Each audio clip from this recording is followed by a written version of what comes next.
Hello everyone, welcome back to Manassu Kannada vlogs. May 17ನೇ ತಾರೀಕು ಭಾನುವಾರದಿಂದ ಅಧಿಕ ಮಾಸವು ಪ್ರಾರಂಭವಾಗಿದೆ.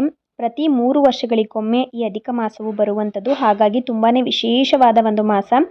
ಈ ಮಾಸದಲ್ಲಿ ವ್ರತಗಳನ್ನು, ದೇವರ ಪೂಜೆಗಳನ್ನು ಹೆಚ್ಚಾಗಿ ಮಾಡುವುದರಿಂದ ಅಧಿಕ ಪುಣ್ಯ ಫಲ ಅನ್ನೋದು ಪ್ರಾಪ್ತಿಯಾಗುತ್ತದೆ. ಆದರೆ ಯಾವುದೇ ಒಂದು ಶುಭ ಕಾರ್ಯಗಳನ್ನು, ಶುಭ ಕೆಲಸಗಳನ್ನು ಈ ಅಧಿಕ ಮಾಸದಲ್ಲಿ ಮಾಡಬಾರ್ದು. ಹೆಚ್ಚಾಗಿ ದೇವರ ಪೂಜೆ ಅಥವಾ ವ್ರತವನ್ನು ಮಾಡಬೇಕು ಅಂತ ಅಂದ್ಕೊಂಡಿರುವವರು ಈ ಅಧಿಕ ಮಾಸದಲ್ಲಿ ಮಾಡುವುದರಿಂದ ಅಧಿಕ ಪುಣ್ಯ, ಅಖಂಡ ಪುಣ್ಯ ಅನ್ನೋದು ನಮಗೆ ಪ್ರಾಪ್ತಿಯಾಗುತ್ತದೆ. ನಾನು ಈಗಾಗಲೇ ಈ ಅಧಿಕ ಮಾಸದ ಬಗ್ಗೆ ಹಲವಾರು ಮಾಹಿತಿಗಳನ್ನು ತಿಳಿಸ್ಕೊಟ್ಟಿದ್ದೀನಿ. ಅದರಲ್ಲೂ ಮುಖ್ಯವಾಗಿ ದಾನದ ಬಗ್ಗೆ ತಿಳಿಸ್ಕೊಟ್ಟಿದ್ದೀನಿ. ಯಾವ ದಾನಗಳನ್ನು ಪ್ರತಿನಿತ್ಯವೂ ಕೂಡ ಮಾಡ್ಬೋದು, ಪ್ರತಿನಿತ್ಯ ಮಾಡೋದಕ್ಕೆ ಆಗಲ್ಲ ಅಂದರೆ ಯಾವ ದಿನಗಳಲ್ಲಿ ದಾನವನ್ನು ಮಾಡಬೇಕು, ಜೊತೆಗೆ 33 ಸಂಖ್ಯೆಯ ಮಹತ್ವ, ಅದರ ವಿಶಿಷ್ಟತೆ ಏನು, ಹಾಗೆಯೇ 33 ಸಂಖ್ಯೆಯಲ್ಲಿ ಯಾವೆಲ್ಲ ವಸ್ತುಗಳನ್ನು ದಾನವಾಗಿ ಕೊಡಬೇಕು ಅನ್ನೋದನ್ನು ಕೂಡ ಸಂಪೂರ್ಣವಾಗಿ ಹಿಂದಿನ ವಿಡಿಯೋದಲ್ಲಿ ತಿಳಿಸ್ಕೊಟ್ಟಿದ್ದೀನಿ. ಇವತ್ತಿನ ವಿಡಿಯೋದಲ್ಲಿ ಅಧಿಕ ಮಾಸದಲ್ಲಿ ಮಾಡುವಂತಹ ವಿಶೇಷವಾದ ನಿತ್ಯ ತುಳಸಿ ಪೂಜೆಯ ಬಗ್ಗೆ ತಿಳಿಸ್ಕೊಡ್ತಾ ಇದ್ದೀನಿ. 33 ಗೆಜ್ಜೆಯ ವಸ್ತ್ರವನ್ನು ಏರಿಸಿ ನಿತ್ಯ ತುಳಸಿ ಪೂಜೆಯನ್ನು ಹೇಗೆ ಮಾಡಬೇಕು ಅನ್ನುವ ಮಾಹಿತಿಯನ್ನು ತಿಳಿದುಕೊಳ್ಳೋಣ. ಅಧಿಕ ಮಾಸದಲ್ಲಿ ಹಲವಾರು ದೇವರ ವ್ರತಗಳನ್ನು ನಾವು ಕೈಗೊಳ್ಳಬಹುದು. ಅದರಲ್ಲಿ ಈ ನಿತ್ಯ ತುಳಸಿ ಪೂಜೆ ಕೂಡ ಒಂದು. ಪ್ರತಿನಿತ್ಯವೂ ಕೂಡ ಅಧಿಕ ಮಾಸ ಮುಗಿಯುವ ತನಕ ಕೂಡ ಪ್ರತಿನಿತ್ಯವೂ ಕೂಡ ನೀವು ಈ ತುಳಸಿ ಪೂಜೆಯನ್ನು ಮನೆಯಲ್ಲೇ ಮಾಡ್ಬೋದು. ಪ್ರತಿಯೊಬ್ಬ ಹಿಂದೂ ಮನೆಯಲ್ಲೂ ಕೂಡ ತುಳಸಿ ಕಟ್ಟೆ ಇದ್ದೇ ಇರುತ್ತೆ, ಅಥವಾ ಒಂದು ಪಾಟಲ್ಲಾದರೂ ತುಳಸಿಯನ್ನು ನಾವು ಹಾಕೊಂಡಿರ್ತೀವಿ ಪ್ರತಿನಿತ್ಯವೂ ಕೂಡ. ಅಥವಾ ನಿಮ್ಮ ಮನೆ ದೇವರ ವಾರದ ದಿನ ಅಥವಾ ಶುಕ್ರವಾರ, ಮಂಗಳವಾರ ಅಂತೂ ತುಳಸಿಗೂ ಸಹ ನಾವು ಪೂಜೆಯನ್ನು ಸಲ್ಲಿಸ್ತಾ ಇರ್ತೀವಿ. ಅದೇ ರೀತಿಯಾಗಿ ವಿಶೇಷವಾಗಿ ಒಂದು ಗೆಜ್ಜೆ ವಸ್ತ್ರವನ್ನು, 33 ಗೆಜ್ಜೆಯ ವಸ್ತ್ರವನ್ನು ಏರಿಸಿ ನಾವು ಅಧಿಕ ಮಾಸದಲ್ಲಿ ನಿತ್ಯವೂ ಕೂಡ ತುಳಸಿ ಪೂಜೆಯನ್ನು ಮಾಡುವಂಥದ್ದು.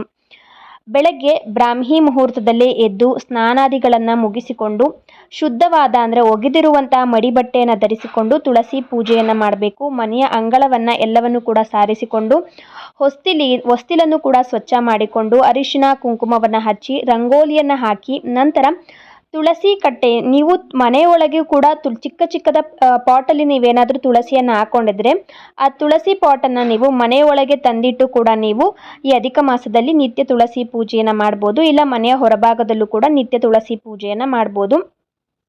ತುಳಸಿ ಕಟ್ಟೆಯ ಎಲ್ಲವನ್ನು ಕೂಡ ಸ್ವಚ್ಛ ಮಾಡಿಕೊಂಡು ನಂತರ ತುಳಸಿ ಎಲೆಗಳಿಗೆ, ತುಳಸಿಯ ಕಾಂಡಕ್ಕೂ ಕೂಡ ಅರಿಶಿನ ಕುಂಕುಮವನ್ನು ಹಚ್ಚಿ ಹೂಗಳಿಂದ ಅಲಂಕಾರವನ್ನು ಮಾಡಬೇಕು.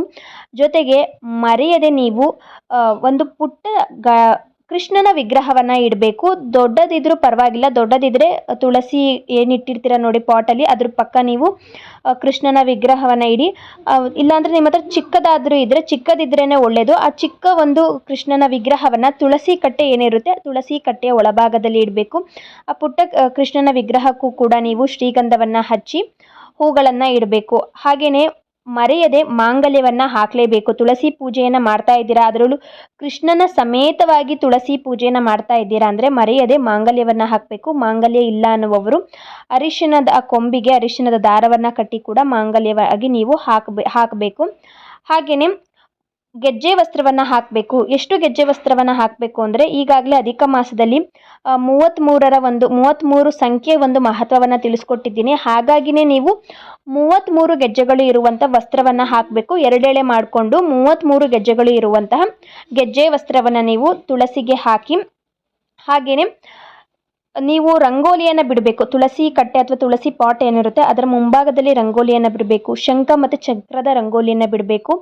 33 ಸಂಖ್ಯೆಯ ಅಂದರೆ 33 ಚಕ್ರವನ್ನು ಬಿಡಬೇಕು. ಹಾಗೆಯೇ 33 ಶಂಖವನ್ನು, ತುಳಸಿ ಕಟ್ಟೆಯ ಮುಂಭಾಗದಲ್ಲಿ ಜಾಗ ದೊಡ್ಡದಾಗಿ ಇತ್ತು ಅಂದರೆ 33 ಚಕ್ರ ಮತ್ತು 33 ಶಂಕುವನ್ನು ಬರೆದು ನೀವು ಎಲ್ಲ ಒಂದು ಶಂಖ ಚಕ್ರಗೂ ಕೂಡ ಅರಿಶಿನ ಕುಂಕುಮವನ್ನು ಹಚ್ಚಿ ನೀವು ಪೂಜೆಯನ್ನು ಸಲ್ಲಿಸಬೇಕಾಗುತ್ತೆ. ನೋಡಿ, ದಾನವನ್ನು ಮಾಡಬೇಕು ಅಂದ್ರೂ ಕೂಡ ಅಧಿಕ ಮಾಸದಲ್ಲಿ 33 ಸಂಖ್ಯೆಯಲ್ಲಿ ದಾನವನ್ನು ಮಾಡುವುದು ತುಂಬಾ ಶುಭ. ಹಾಗೆಯೇ ರಂಗೋಲಿಯನ್ನು ಹಾಕಬೇಕು ಅಂದ್ರೂ ಕೂಡ 33 ಸಂಖ್ಯೆಯಲ್ಲಿ ಶಂಖ ಚಕ್ರವನ್ನು ಬಿಡಿಸ್ಬೇಕು. ನೀವು ಸ್ವಸ್ತಿಕ್ ಬಿಡಿಸ್ತೀರಾ ಅಂದ್ರೂ ಕೂಡ 33 ಸಂಖ್ಯೆಯಲ್ಲೇ 33 ಸ್ವಸ್ತಿಕ್ ಚಿತ್ರವನ್ನು ಬಿಡಿಸಬೇಕು. ಹಾಗೆಯೇ ನೀವು ಗೆಜ್ಜೆ ವಸ್ತ್ರವನ್ನು ದೇವರಿಗೆ ಏರಿಸ್ತೀರಾ ಅಂದ್ರೂ ಕೂಡ 33 ಗೆಜ್ಜೆಗಳು ಇರುವಂತಹ ಗೆಜ್ಜೆ ವಸ್ತ್ರವನ್ನು ಏರಿಸಬೇಕು. ತುಂಬಾ ಒಂದು ಮಹತ್ವವಿದೆ 33 ಸಂಖ್ಯೆ ಅನ್ನುವಂಥದ್ದು. ನೀವು ದಾನ ಕೊಡಬೇಕು ಅಂದ್ರೂ ಕೂಡ 33 ಸಂಖ್ಯೆಯಲ್ಲೇ ದಾನವನ್ನು ಕೊಡೋದ್ರಿಂದ ಕೂಡ ಶುಭ ಫಲಗಳನ್ನು ನಾವು ಪಡೆದುಕೊಳ್ಬೋದು. ಹಾಗಾಗಿ 33 ಶಂಖ ಮತ್ತು ಚಕ್ರವನ್ನು ತುಳಸಿ ಕಟ್ಟೆಯ ಮುಂಭಾಗದಲ್ಲಿ ಬರೆದು ಎಲ್ಲದಕ್ಕೂ ಕೂಡ ಅರಿಶಿನ ಕುಂಕುಮವನ್ನು ಹಚ್ಚಿ ನೀವು ಪೂಜೆಯನ್ನು ಸಲ್ಲಿಸಬೇಕು. ದೀಪಗಳನ್ನು ಹಚ್ಚಿಡಬೇಕು. ದೀಪಗಳನ್ನು ಹಚ್ಚೋದಕ್ಕಿಂತ ಮುಂಚಿತವಾಗಿ ಮರೆಯದೆ ತುಳಸಿಗೆ ನೀರನ್ನು ಸಮರ್ಪಿಸಲೇಬೇಕು. ನೀರನ್ನು ಅರ್ಪಿಸೇ ನಾವು ತುಳಸಿಗೆ ಪೂಜೆಯನ್ನು ಸಲ್ಲಿಸಬೇಕು. ಹಾಗಾಗಿ ನೀರನ್ನು ಅರ್ಪಿಸಿ ನೀವು ದೀಪಗಳನ್ನು ಹಚ್ಚಿಟ್ಟು ನೈವೇದ್ಯವನ್ನು ತೋರಿಸಿ ಪೂಜೆಯನ್ನು ಮಾಡಬೇಕು. ಇನ್ನು ನೈವೇದ್ಯ ಅಂದರೆ ಪ್ರತಿನಿತ್ಯವೂ ಕೂಡ ಯಾವ ನೈವೇದ್ಯವನ್ನು ಮಾಡೋದು ಅನ್ನೋದಾದರೆ ನೀವು ಕಡಲೆ ಸಕ್ಕರೆಯನ್ನು ಇಡ್ಬೋದು ಅಥವಾ ಬೆಲ್ಲ ಕೊಬ್ಬರಿಯನ್ನು ಕೂಡ ನೀವು ನೈವೇದ್ಯವಾಗಿ ಅರ್ಪಿಸಬಹುದು.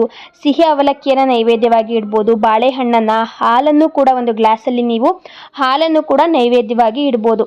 ಈ ರೀತಿಯಾಗಿ ಪ್ರತಿನಿತ್ಯವೂ ಕೂಡ ಒಂದೊಂದು ಚಿಕ್ಕದಾದ ನೈವೇದ್ಯವನ್ನು ಅರ್ಪಿಸಿಕೊಂಡು ನಾವು ದೀಪಗಳನ್ನು ಹಚ್ಚಿಟ್ಟು ತುಳಸಿಗೆ ಪೂಜೆಯನ್ನು ಸಲ್ಲಿಸಬೇಕು.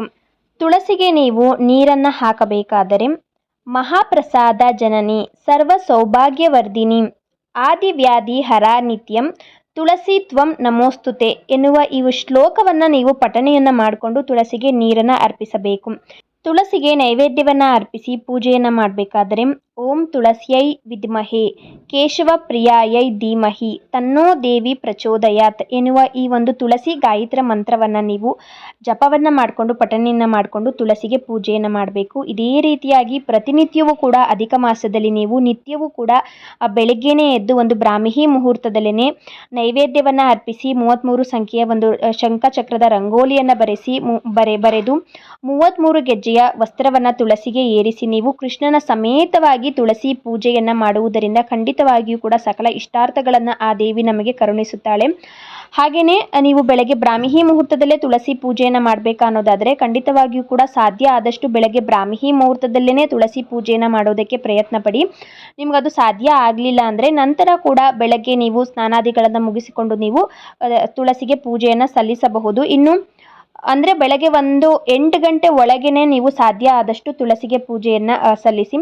ಇನ್ನು ಸಂಜೆ ಕೂಡ ನೀವು ಗೋಧೂಳಿ ಸಮಯದಲ್ಲೂ ಕೂಡ ನೀವು ಒಂದು 6 ಗಂಟೆ ಸಮಯದಲ್ಲೂ ಕೂಡ ನೀವು ತುಳಸಿಗೆ ಪೂಜೆಯನ್ನು ಮಾಡ್ಬೋದು. ಆದರೆ ಸಂಜೆ ಸಮಯದಲ್ಲಿ ನೀವು ತುಳಸಿಗೆ ಪೂಜೆಯನ್ನು ಮಾಡಬೇಕಾದ್ರೆ ನೀರನ್ನು ಅರ್ಪಿಸೋದಕ್ಕೆ ಹೋಗಬೇಡಿ. ಬೆಳಗ್ಗೆ ಪೂಜೆಯನ್ನು ಮಾಡಬೇಕಾದ್ರೆ ಮಾತ್ರ ತುಳಸಿಗೆ ನೀರನ್ನು ಅರ್ಪಿಸಿ ಪೂಜೆಯನ್ನು ಸಲ್ಲಿಸಿರಬೇಕು. ಹಾಗಾಗಿ ಸಂಜೆ ನೀವು ತುಳಸಿ ಪೂಜೆಯನ್ನು ಮಾಡಬೇಕಾದ್ರೆ ನೀರನ್ನು ಅರ್ಪಿಸೋದಕ್ಕೆ ಹೋಗಬೇಡಿ, ಬೆಳಗ್ಗೆನೇ ನೀರನ್ನು ಅರ್ಪಿಸಿಬಿಡಿ.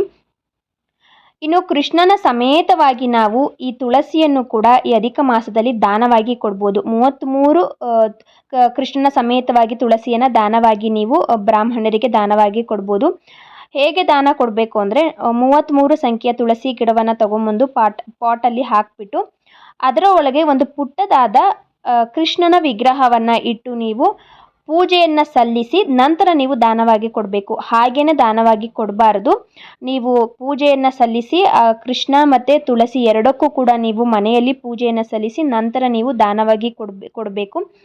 ಒಂದೇ ದಿನ 33 ಜನರಿಗೂ ಕೂಡ ನೀವು ಕೊಡೋದಕ್ಕೆ ಆಗಲ್ಲ ಅಂದರೆ ಒಂದು ದಿನ ಇಬ್ಬರಿಗೆ ಒಂದು 3 ಜನಕ್ಕೆ 5 ಜನಕ್ಕೆ ಇದೇ ರೀತಿಯಾಗಿ ಮಾಡಿಕೊಂಡು ನೀವು ಅಧಿಕ ಮಾಸ ಮುಗಿಯುವುದರ ಒಳಗೆ 33 ಸಂಖ್ಯೆಯಲ್ಲಿ ಕೃಷ್ಣನ ಸಮೇತವಾಗಿ ತುಳಸಿಯನ್ನು ನೀವು ದಾನವಾಗಿ ಕೊಡ್ಬೋದು. ನೀವು ಕೂಡ ಮನೆಯಲ್ಲಿ ನಿತ್ಯವೂ ಕೂಡ ಅಧಿಕ ಮಾಸ ಮುಗಿಯುವ ತನಕ ಕೂಡ ನಿತ್ಯವೂ ಕೂಡ ಕೃಷ್ಣನ ಸಮೇತವಾಗಿ ತುಳಸಿಗೆ ಪೂಜೆಯನ್ನು ನೈವೇದ್ಯವನ್ನು ಅರ್ಪಿಸಿ ಪ್ರತಿನಿತ್ಯವೂ ಕೂಡ ಹೊಸದಾಗಿಯೇ ನೈವೇದ್ಯವನ್ನು ಅರ್ಪಿಸಬೇಕು. ಹಾಗೆಯೇ ಹೊಸದಾಗಿಯೇ ಹೂಗಳನ್ನು ಇಡಬೇಕು, ಹೊಸದಾಗಿಯೇ ರಂಗೋಲಿಯನ್ನು ಹಾಕಬೇಕು, ಹೊಸದಾಗಿಯೇ ಗೆಜ್ಜೆ ವಸ್ತ್ರವನ್ನು ಹಾಕಬೇಕು.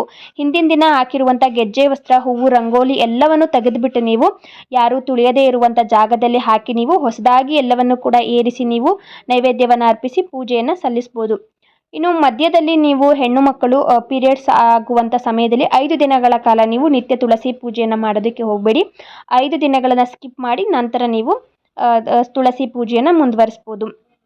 ಈ ನನ್ನ ವಿಡಿಯೋ ನಿಮ್ಗೆ ಏನಾದರೂ ಇಷ್ಟ ಆಗಿದೆ ಅಂತ ಅನಿಸಿದ್ರೆ ಮನಸ್ಸು ಕನ್ನಡ ವ್ಲಾಗ್ಸ್ ಚಾನಲ್ಗೆ ಸಬ್ಸ್ಕ್ರೈಬ್ ಮಾಡಿಕೊಳ್ಳಿ.